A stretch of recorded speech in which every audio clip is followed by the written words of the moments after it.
My name is Sandy Knudson. I'm from Oklahoma. If you've been in some of my sessions before, you've heard my spiel. I have been in the elementary music classroom for 30 years. I have been involved with a community choir for youth called Oklahoma Youth Sing, and for 30 years.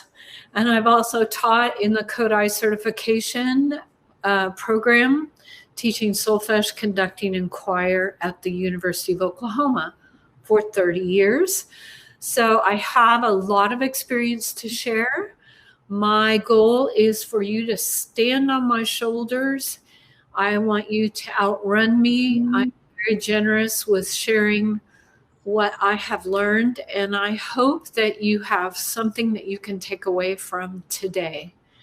I did a session this morning called The Engaging Choral Classroom, and that was part 1. And now we are in part 2. So I am sharing my PowerPoint in this way so that I can still see my screen as well. So Leah, I think you might need to mute. There. I'm still hearing somebody. I'm not sure who. Okay. So I'm going to review 2 exercises that I did in my first session because I need them for this next part. So one was the paintbrush and mallet exercise. And we're going to start with the mallet. And the mallet is beep, beep, beep, beep, beep, beep, beep, beep, beep. And then the next one will be a paintbrush and very legato and smooth. Do, do, do, do, do, do, do, do, do. So let's keep going. Beep, beep, beep, beep, beep, beep, beep, beep, beep. Do, do, do, do, do, do, do, do, do. Beep, beep, beep, beep, beep, beep, beep, beep, beep. Do, do, do, do, do, do, do, do. 2 more. Beep, beep, beep, beep, beep, beep, beep, beep, beep. Do, do, do, do, do, do, do, do. So that is one. The other one is our slur exercise in groups of 2. Just do the hand signs that I am doing, but don't sing along with me. Just a second, I need to X something out of my screen there. There, okay. So do the hand signs with me, but don't sing. Do, re, mi, fa, sol, la, ti, do, ti, la, so, fa, mi, re, do.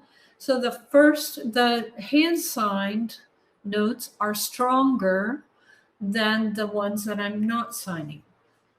Do, re, mi, fa, sol, la, ti, do, ti, la, so, fa, mi, re, do. So sing it this time with me. Ready? Do, re, mi, fa, sol, la, ti, do, ti, la, so, fa, mi, re, do. So those are 2 warm-ups that I would do before I introduce this piece. Usually what I do is I have 4 pieces of paper. These are very high-tech visuals. They are just copy paper with a Sharpie and a straight edge. And I would ask for 4 helpers to come up to the front of the room, and they would be holding these in kind of a sentence format. And the job would be for the students to get them in the right order. Since we're doing this on Zoom or on a virtual platform, I made this for you. So I am going to go ahead and go to the full slide on this one. So I'm going to ask you to figure out what number order I sing these in And since you're gifted, I also want you to tell me the rhythmic form. Are there any of these 4 patterns that are exactly alike? If so, what would the form be? If not, what would the form be? So you can type your answer in the chat as far as number order, and rhythmic form would be using small case alphabet letters like A, B, C, D, E, F, G, etc. Okay? So please figure out which order I am singing these in. Ti, ti, ti, ti, ti, ti, ti, ti, ti, ti, ti, tikka tita, tikka tikka ti, tikka ti, tikka ti, tikka ti, tu. So I'm going to hide this for a moment and go to the chat and see if anybody has figured out what order I did those in. Do you still need to see them? Here they are. I'll sing it one more time. Ti, ti, ti, ti, ti, ti, ti, ti, ti, ti, ti, tikka tita. Tikka tikka ti, tikka ti, tikka ti, tikka ti, tu.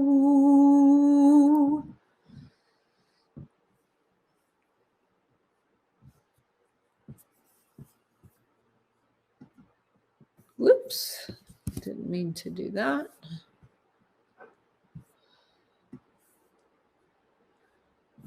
All right. Any takers? Thank you. 3, 1, 4, 2. Absolutely correct, Jesse.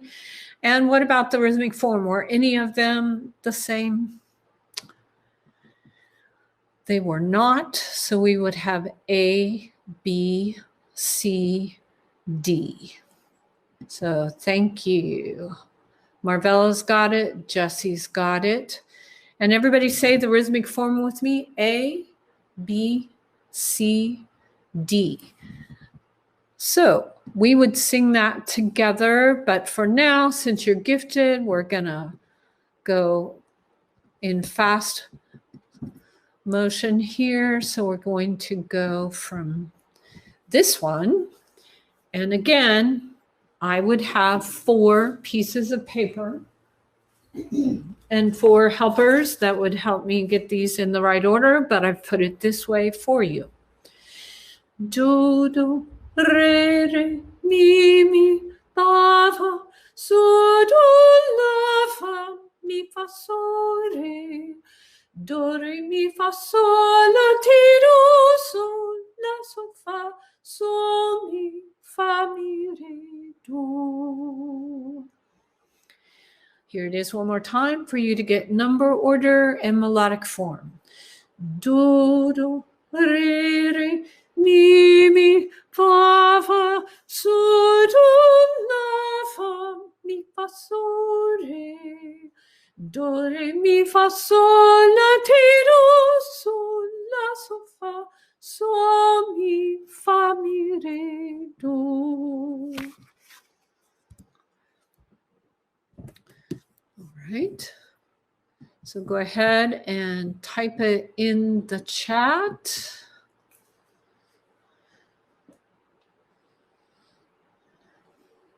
What was the number order for the melodic patterns?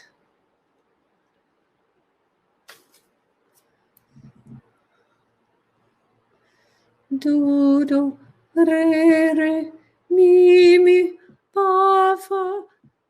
Which number is that?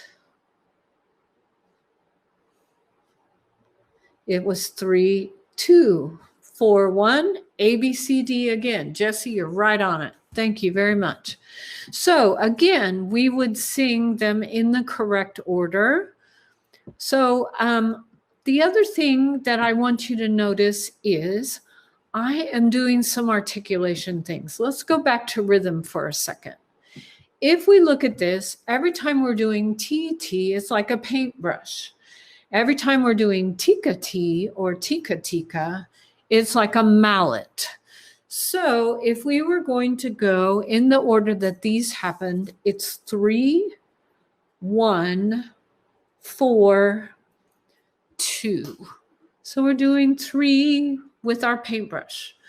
T, T, T, T, T, T, T, T. Number 1 is next. So we'll have paintbrush on TTs and tas, but mallets on the Tikka Titi.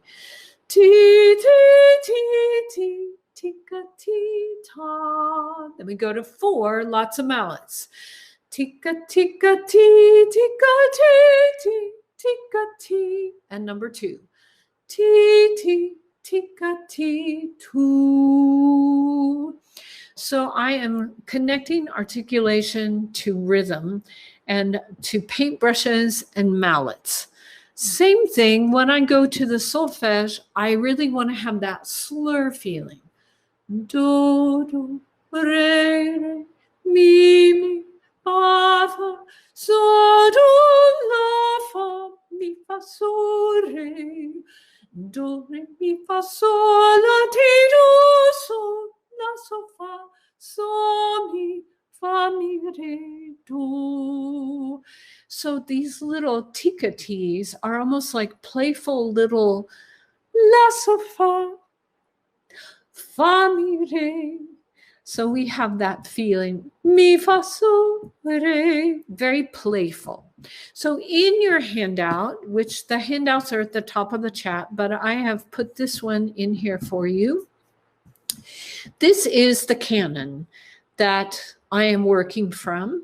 And so after we had worked with the rhythms and the articulation, and we'd worked with the slurs and the solfege, we would come to the printed music and read those 2 things from here. T, T, T, T, T, T, T, T, T, T, T, T, Tikka Titi, ta. Tikka, Tikka, Titi, Tikka Titi, Tikka Titi, Tikka Titi, 2. And we would use the solfege with the slurs. Do, do, re, re, mi, fa, fa, so, do, la, fa, mi, fa, so, re. Do, re, mi, fa, so, la, ti, do, so, la, so, fa, so, mi, fa, mi, re, do. Before we ever went to text. Now there's English text and there's German text. It's a great piece. I would use it over 5 or 6 rehearsals. So maybe the first rehearsal is just rhythm. Second rehearsal is just solfege. Third rehearsal, we review them looking at the music. And then fourth rehearsal, we would do the English text and try and inform the English text with that same thing. Laughing, laughing, laughing, laughing, and so on. So being very intentional, breaking a piece down, and giving them things to read. Can they read the rhythms? Sure. Can they read the solfege? Sure. Putting it in their ear, now we come to the written piece of music, and the articulation's already there. So when we sing it as a canon, it's going to be musically satisfying. So this is my main soapbox with this session, is teach in such a way that you are scaffolding your students for success. You are breaking it down into little tiny steps. You are building their musicianship. You are building their reading skills, their literacy. And when they actually put the text to the piece, they have a way to make it come alive. Which phrase is probably going to have the most spot practice? Phrase number 3, almost always, is the most challenging. And then phrase 4 kind of gives us a sense of completion. Great piece. If we have time, we'll come back to it again. So let's look at this next section. How do you teach a piece? And this is where I spend a lot of time with my interns and with my student teachers. I have taught a lot of teachers over the year, and this is one of my favorite conversations. So I'm going to go ahead and go to this slide so we can look at this. How to teach a piece. Liberally use solfege in the following ways. And I'm going to demonstrate these. Scale-asthenics, we'll talk about that. What word do I stop on? Scavenger hunts, find a sequence, teach metric pillars, chording. These are all ways to teach musicianship through the repertoire. Now, I'm going to have a qualifying comment here. So I had the privilege of working with Dr. Angela Broker when she first was at OU working on her doctorate. And she started Norman Children's Chorus, which is now Oklahoma Youth Sing. And so I was privileged to work with her that very first year. And her lesson plans were amazing. I would just sit in the back of the room with my mouth open. And I was always inspired by her creativity and by the ways that she taught pieces. She didn't do it all the same way. She always had a new approach. And so I asked her after watching 5 or 6 rehearsals, how do you come up with your lesson plans? And she said, the music tells me what to do. And I said, well, could you elaborate on that? Because right now the music is not telling me what to do. So I have to look at the piece and think, you know, when I looked at this one, it's a canon, it's ABCD. The rhythmic elements were approachable. The solfege was approachable. So this made sense. Would I do what word do I stop on?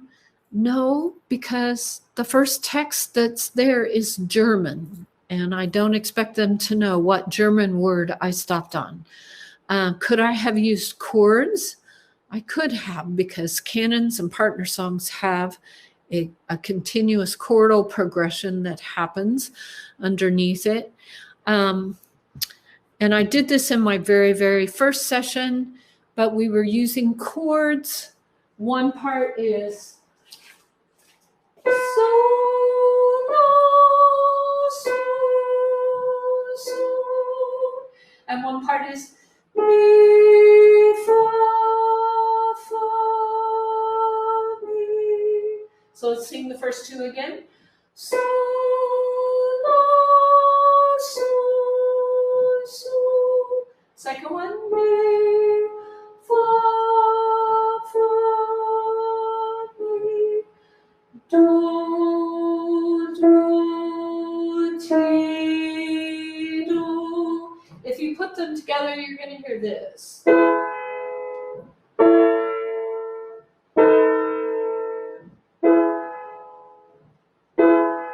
And here's the canon that works with it. All things shall perish from under the sky.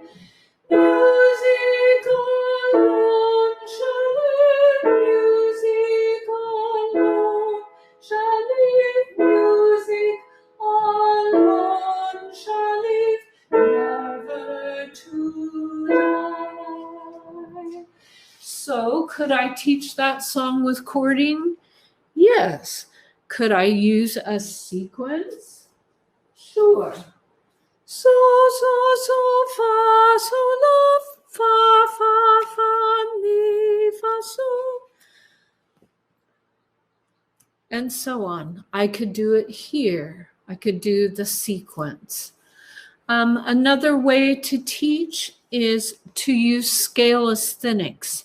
And if it's a beautiful lyrical melody that has a lot of give and take and rubato, I usually choose scale-asthenics. And what are scale-asthenics? I have in my handout, I have what the Sandy Knudson version is, but here is so, la, ti, that's in my hip sockets, do, it's at my waist, re, mi. So let's do the ones lower. Sol, la, ti, do, re, mi. And then I'll flip my screen. Fa, sol, la, ti, do, ti, la, so, fa, mi, re, do. There's a beautiful song called Skylark and Nightingale that I'm going to do with about 1,000 fifth graders this fall. And I'm going to suggest that they teach it like this. Sol, la, do, re, mi, sol, re.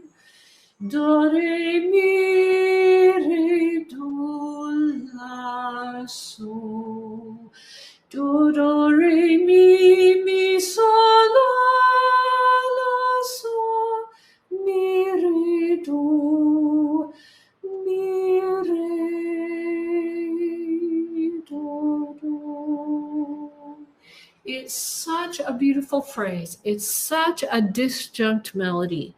How would I teach that? I would ask the singers to do what I'm doing, but not sing the first time.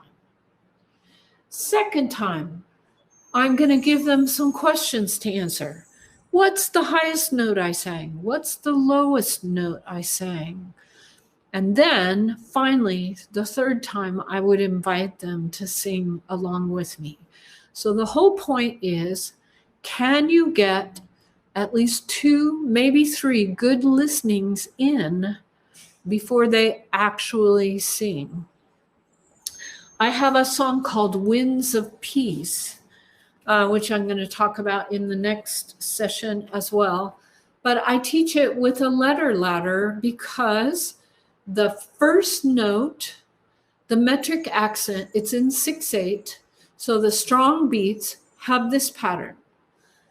Do, ti, la, mi, fa, sol, la, ti, mi, re, do, ti, la, mi, fa, mi. It's a haunting, beautiful piece, but it's also very disjunct.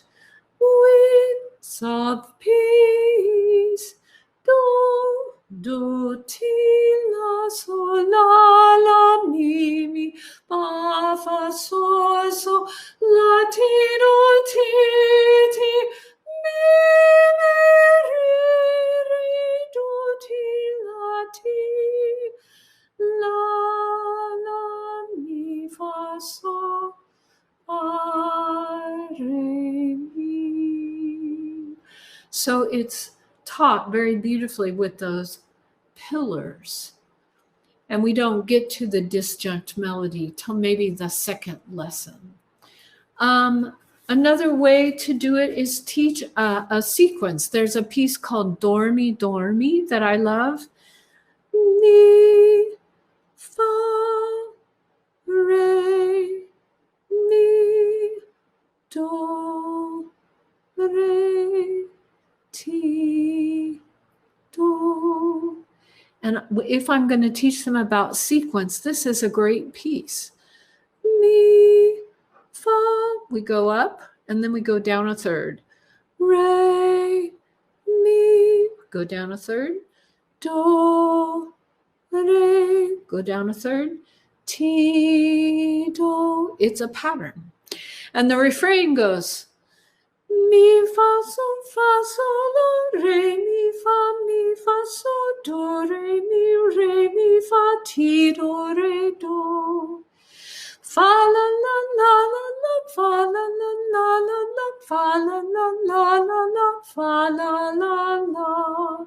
And that all starts with mi, fa, re, mi, do, re, ti, do.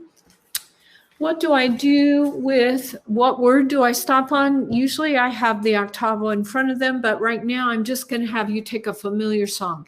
If I sang this song on solfege, tell me what word I stop on. Do, re, mi, do, R. Then I go back to the beginning. Do, re, mi, do, re, mi, do, mi, fa, sol. John. Back to the beginning. Do, re, mi, do, re, mi, do, mi, fa, sol, sol, sol, fa, mi, do. And so on. I keep going back to the beginning.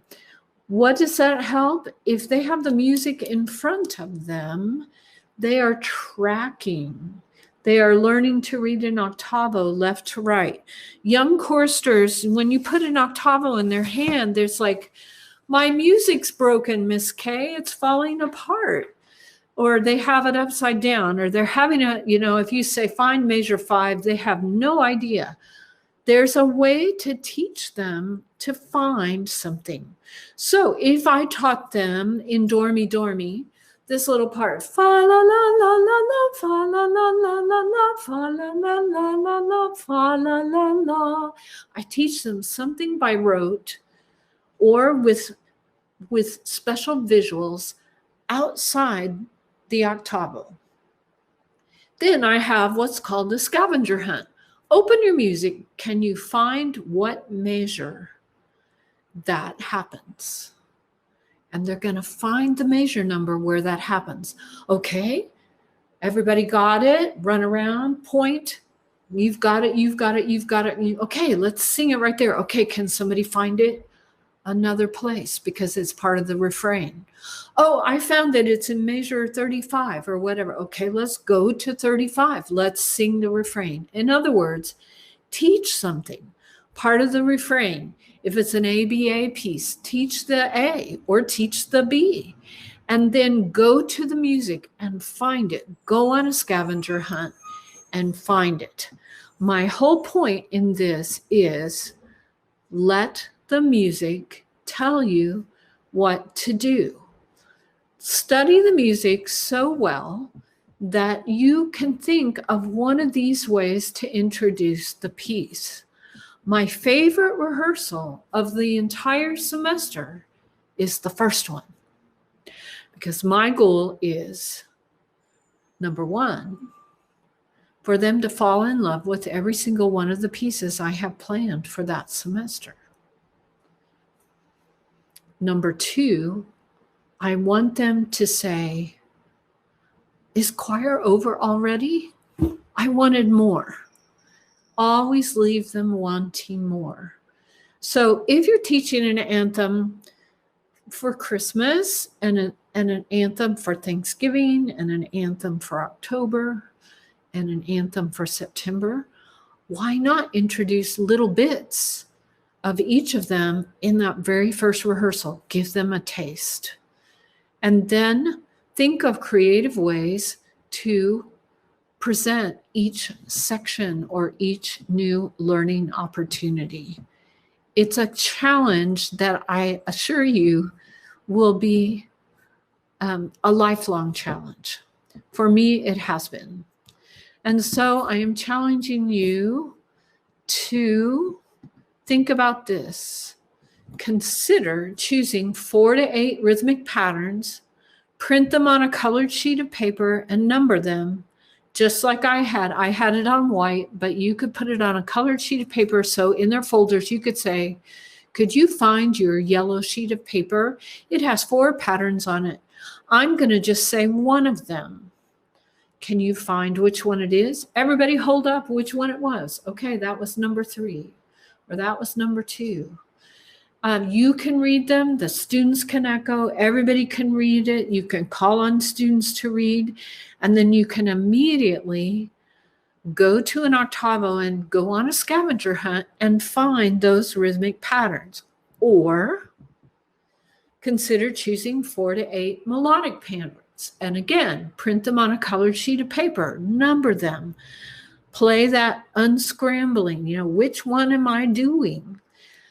Read them, echo them, read them, find them in an octavo. It's a great way to build musicianship, and it's quick. And they love having different colored pieces of paper in their folder. Find your yellow sheet, find your purple sheet, find your pink sheet, find your blue sheet, instead of saying, find the one that says Hine Matov, or find the one that says whatever. Another thought is consider using a canon for a month. So let's say your children's choir meets once a week. For the entire month of September, use a simple canon. Print it on a colored piece of paper, print the scale on the page, read the page, play, unscramble the patterns, maybe number the measures or whatever.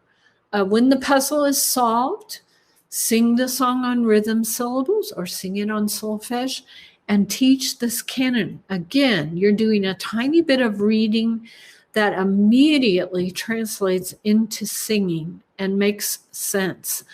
I have a hard time with sight reading exercises. For me, they are boredom on toast. Now, please don't throw that out if you use them. If you make them fun and exciting, then I need you to tell me how you do that. But for me, I let my repertoire help me decide what my students are going to learn and read. So with a canon, again, you can review which pattern am I singing, sing the entire song on solfege, add the text. Third lesson, review it and spot practice, sing it in unison, then maybe try a 2-part canon. Fourth lesson, review a little bit, sing in unison, then 3 or 4-part canon. This is how you could use one canon for 1 month. So let's talk about how to pace a rehearsal. This is very important to me. First of all, I always start with movement or games or intentional warm-ups that tie directly to the repertoire. Remember, we did the mallet and the paintbrush, and we did the slur exercise, and then we went to that canon. Do all your warm-ups have to happen at the beginning of rehearsal? Not necessarily. Although I do find that students need to stretch because they have spent too much time looking at screens, and so they need to stretch. And then I really don't spend more than 5 to 7 minutes per piece. I keep it moving, and I have to know exactly what I want. And I learned the art of spot practice. So I'm going to stop sharing for just a moment and talk about spot practice. So I learned spot practice from my children's piano teacher, and I had the privilege of having the same teacher for all 3 of my children. My children now are almost 40, almost 39, and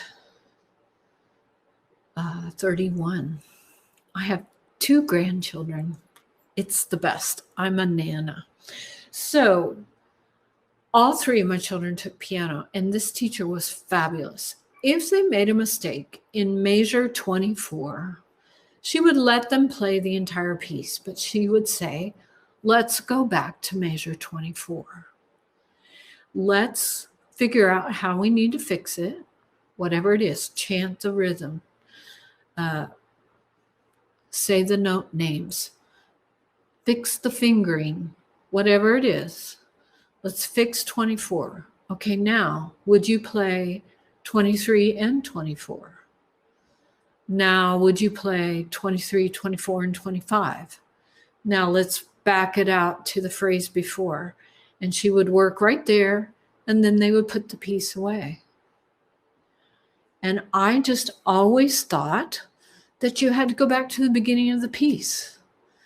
So I love what Jessie says. I used to teach piano lessons, and that was my primary income for a number of years.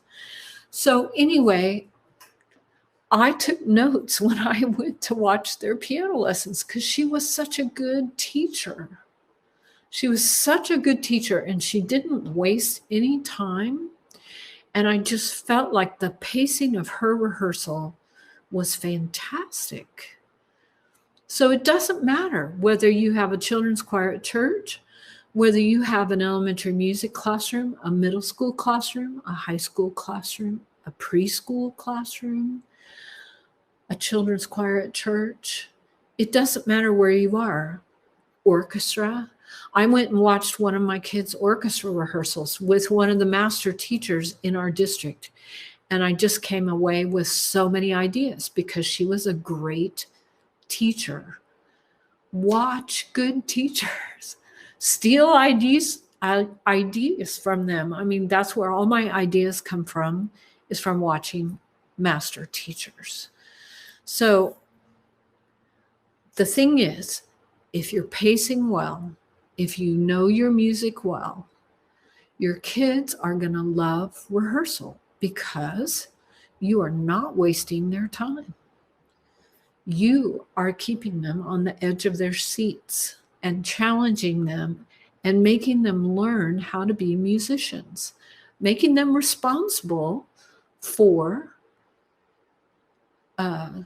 owning what they're doing.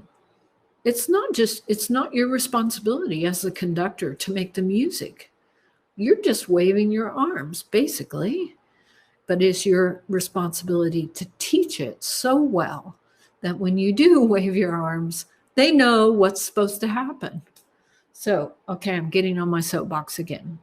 But I'm going to stop here for just a second to see if you have any questions, because I have thrown a ton of different ideas your way, and I have more to share, but I just want to stop and breathe for a second and see if you have comments, questions, observations, things that occurred to you, clarifying questions. I'm not used to teaching this way. I'm used to seeing, as my granddaughter says, Nana, I need to see your eyeballs. I'm used to seeing your body language and your eye contact. So this is a challenge for me to teach without seeing your lovely faces. All right. I'm going to share my screen again. So here I go. After talking about pacing, I'd like to talk for a moment about teaching good choral habits to your students. And again, this is part of that ownership. I teach positions. If they have a hardback chair, position 0 or 1 can be a slouch, so they're relaxing. 2 is sitting with singer's posture on the front edge of your chair. And 3 is standing nice and tall. So then you can give them numbers. 3, 2, 1, 2, 1, 3, 2, 1. Teach them those positions. If I am talking and they can rest for a moment, I let them go to position 1. If they are singing, they only have 2 choices, position 2 or 3. You cannot sing slouched against the back of your chair. So I am very consistent about that. That's one of my things that I work on really hard. How to make a window, when they're standing on the risers and one little chorister is just dead right behind the person in front of them, you cannot see them. You have to teach them how to make a window. Okay, if person 1 is standing here and person 2 is standing here, here's your window right here, and help them learn how to make a window. Practice it ahead of time before you go up in the sanctuary. Posture has to be taught. How do I stand up tall? How do I keep my shoulders up, back, and down? How do I keep my feet shoulder width apart so I'm grounded? How do I use my lips to make the sound? My lips are nice and forward. I need to have a little bit of micro movement. I don't want to be Frankenstein.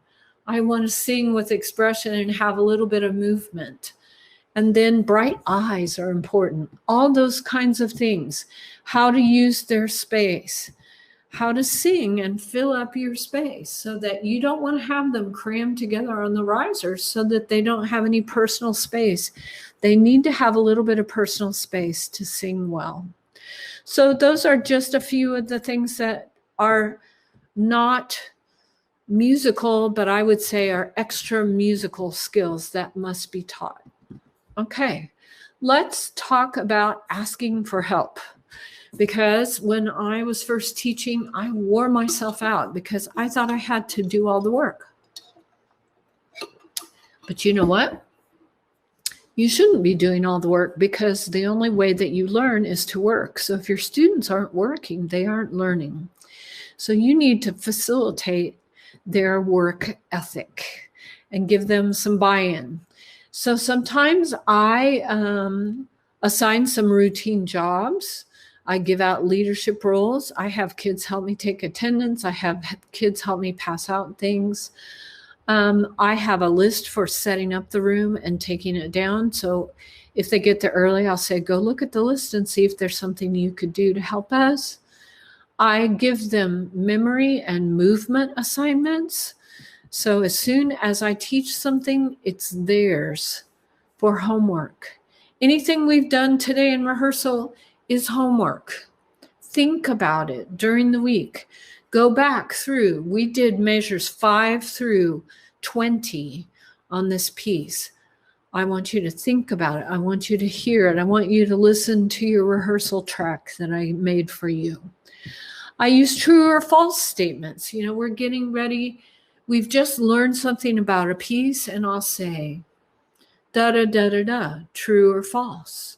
Da-da-da-da-da, true or false. Da-da-da-da-da, true or false. It doesn't matter what the shape of the vowel is. False. Staggering my breathing means I don't breathe when the person next to me breathes. True. You know, whatever it is. Write those into your lesson plan. You know, let's stop for a minute and have some true and false statements. Let's make cards with goals or words from the word wall. One time I had done 8 pieces and I had about 2 or 3 words that went with each piece. Words like fermata, dynamics, staggered breathing, subito piano, scat singing, staccato, legato. And so I'd say, okay, I'm dividing you up into 8 groups. You each have a scribe. That's the person who's writing. And in the next 5 minutes, here's my word wall. Would you write down which words from the word wall go with this piece? Ready, set, go. You'll report out. And they got it. They got which words on my word wall went with each piece. Sometimes we develop goals together. Sometimes we develop storylines together. Find the important words. One time we just made a list of the important words. If you were going to pick the 5 most important words in this song, what would it be? Have singers develop that storyline. So those are all things that I ask for help. I want them to be part of the process. I don't want to just always be the one who's thinking and creating and telling them what to do. I'll say, boys and girls, I don't have a preconceived idea for this. I don't have a storyline.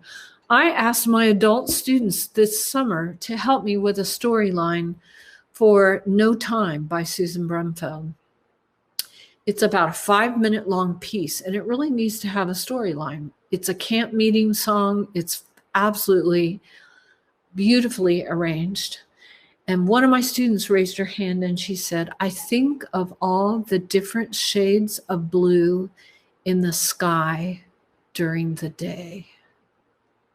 And I said, would you elaborate on that? And she said, well, there's a certain hue to the blue when the sun is first coming up. And then there's a certain color when it's early morning. And there's a certain color in the middle of the day. And there's a certain color in afternoon and evening. And I said, that's brilliant. Because this song takes us through all of those shades of blue. And so now when I get up in the morning, I go out and get the paper. The first thing I do is look up at the sky, and I thought, oh, Caitlin, you would love this shade of blue.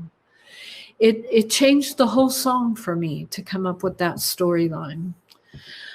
We were doing a gospel piece, and so somebody said, I think we should think of Sister Act while we're doing this piece. I was like, you're right, let's do it. So it's fun to have them come up with ideas for you.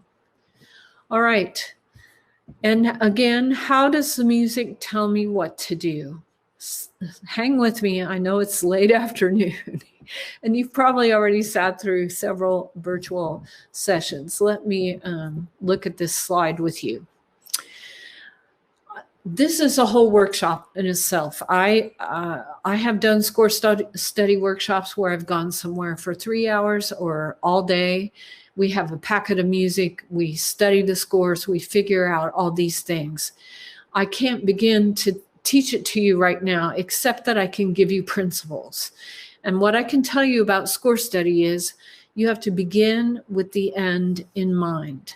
You have to know everything about this piece that you want to know before you ever step in front of your choristers.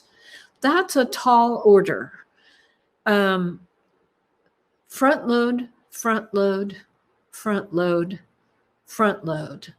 Okay, I have a fall semester coming up. When is most of my work going to happen? The month of August. That's when I am going to mark all my scores, and I'm going to walk you through a little bit of the process in a moment. But again, let the music tell you what to do. Here's something that one of my friends said to me one time. I can give you my lesson plan, but you still need to do the work.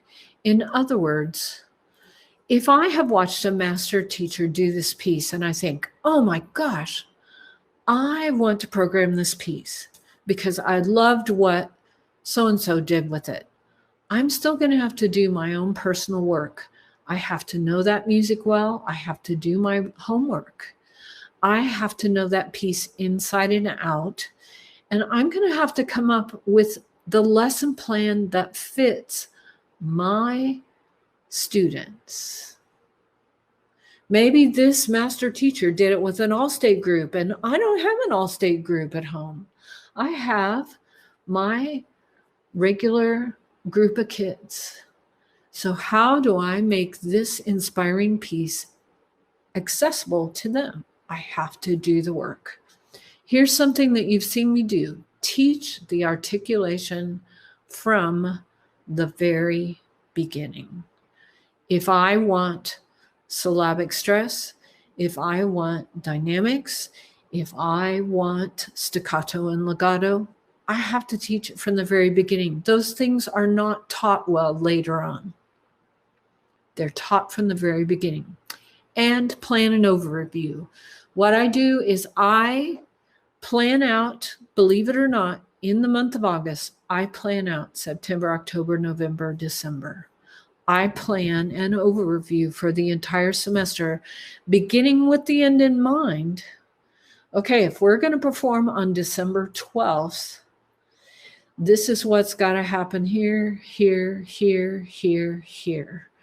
You know, I used to not do this, and I would get to the concert and there'd be something that wasn't ready because I hadn't realized how much time that piece was going to take to teach.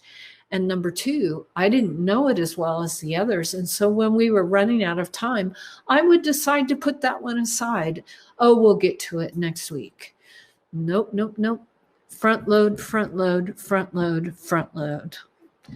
Okay, so here's a little bit of the process. If I came and did a whole day workshop with you, I would teach you how to mark the score, study the score, do bar line analysis, make your overview, and then figure out how to teach the piece. That's the whole shebang right there. That is the whole overview of score study and knowing your music. But you can start with little tiny steps. I know you can. So I'm going to blow up this slide for you. In summary, consider using your repertoire as your base for literacy. What does that mean? That means when you pick your anthems, is there something in your anthem or your repertoire that your kids can read? It doesn't have to be the whole piece. It can be an excerpt, and then it can be on a piece of colored paper. So draw your patterns, melodic and rhythmic, from your repertoire. This is the Kodai approach. This is what happens in a Kodai classroom. Your repertoire drives your curriculum, and only the best is good enough for children. Consider taking the piece apart and then put it back together by interacting with your rhythmic patterns, your melodic patterns, and unscrambling them. Make it a game. Read from the octavo slowly after reviewing the scale or hearing the patterns modeled by the teacher. It's not cheating when I was doing the rhythms for me to sing what the rhythms were. T, T, T, T, T, T, T, T, T, T, T, T, Tikka Titi. That's not cheating. It's putting it in their ears. And supplement with improvisation, exercises, call and response, canons, games, brain breaks, all of the above, which I have shared in a lot of my sessions. So I am going to stop sharing, and I am going to answer some questions. Could you share a movement game? So Becky, could you clarify that for me? You mean like a movement game that I might put in the beginning of my rehearsal? Or I'm trying to think what context. I was talking about pacing, I think. Is that where it was? If you can type in the chat, I'm happy to address that. I think that's what you were talking about. But for instance, this is one I shared in my very first session this morning. It's just a movement canon. So would you be 4 beats behind me doing what I'm doing, but you're never doing it at the same time? So you're on your head. Now you're snapping. Oh.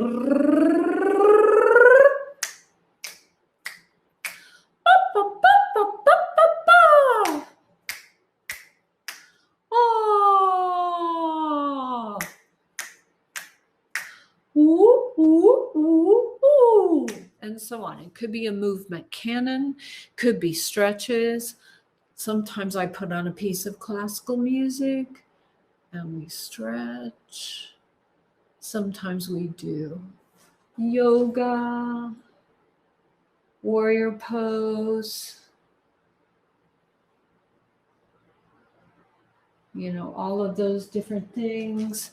Tree pose, which is great for balance. All of those different types of things. Stretches, yoga, even doing a kind of game where it's just using your head voice, like flee, flee, flee, fly, flee, fly, and so on.